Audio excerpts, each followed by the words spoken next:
అంకజల గ్రామంలో మొమెన్పేట్ మండలంలో మరి మైసమ్మ గుడిని ఇక్కడ ఎవరైతే కంపెనీ ఉందో మరి వాళ్ళు దౌర్జన్యంగా గుడిని కూలగొట్టాలని చెప్పేసి ఇక్కడ డెవలప్మెంట్ అని చెప్పేసి రోడ్లు వేయడం జరుగుతుంది.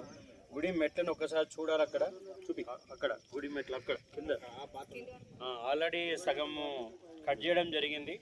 సో ఇది పూర్తిగా హిందూ దేవాలయాల పైన మరి పోలీసుల సహకారంతో కంపెనీ వాళ్ళు చేసిన దౌర్జన్యం కింద ఇది వస్తుంది. మరి రాష్ట్రంలోని తెలంగాణ రాష్ట్రంలోని హిందూ బంధువులందరూ కూడా దీన్ని గమనించాలి. ఎక్కడ పడితే అక్కడ హిందువుల ఆలయాల్ని కూల్చడము, మరి హిందువులు అడ్డుపడితే కూడా వాళ్ళని కేసులు పెడతామని చెప్పి భయపెట్టియడము, మరి వాళ్ళ భూములను లాక్కోవడము ఇవన్నీ జరుగుతున్నాయి. ఈరోజు ఇక్కడ ఇప్పుడే ఈ ఆలయాన్ని సందర్శించడం జరిగింది.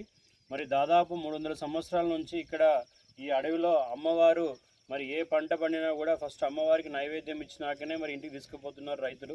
ఇంత ప్రాశస్త్యం కలిగిన ఈ దేవాలయాన్ని కూడా మరి రోడ్ అని చెప్పేసి డైరెక్ట్గా మరి గుడికే రోడ్డుని వేయడం జరుగుతుంది. డెవలప్మెంట్ అని చెప్పేసి ఈరోజు గుడిని కూల్చాలని ప్రయత్నం చేస్తున్నారు. మరి ఈరోజు నేను తెలంగాణ రాష్ట్రంలోని ఎవరైతే హిందూ బంధువులు ఉన్నారో మరి స్వామీజీలు కావచ్చు, మరి వివిధ హిందూ సంఘాలు కావచ్చు, మరి బజరంగ దళ్ వాళ్ళు కావచ్చు, విశ్వ హిందూ పరిషత్ కావచ్చు, ప్రతి ఒక్కరు కూడా ఈ ప్రాంతాన్ని సందర్శించి మరి దాదాపు ఇక్కడ 300 మంది మరి గ్రామస్తులు వచ్చారు. వీళ్ళందరికీ కూడా మనము సహాయము అందించాలి, వాళ్ళకి మనము అండగా నిలవాలి. ఈ ఆలయాన్ని ఇక్కడ నుంచి కదిలించకుండా మనం కాపాడాలి. ఇక్కడ ఇంతకుముందు ఏదైతే ఇక్కడ రైతులకి మరి గ్రామస్తులకి ప్రభుత్వం ప్రామిస్ చేసిందో 5 ఎకరాల పొలం ఇస్తామని చెప్పేసి ప్రామిస్ చేశారు.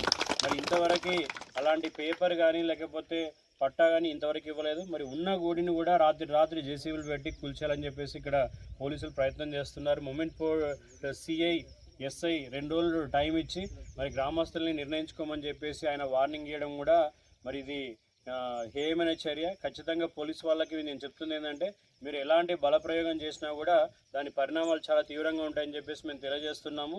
హిందూ సమాజంలోని పెద్దలు ఎవరైతే ఉన్నారో స్వామీజీలు వాళ్ళందరూ కూడా ఇక్కడికి వస్తారు. వాళ్ళందరూ వచ్చాక మరి ఈ గుడి యొక్క భవిష్యత్తు ఏంటనేది కూడా నిర్ణయం చేయబడుతుంది.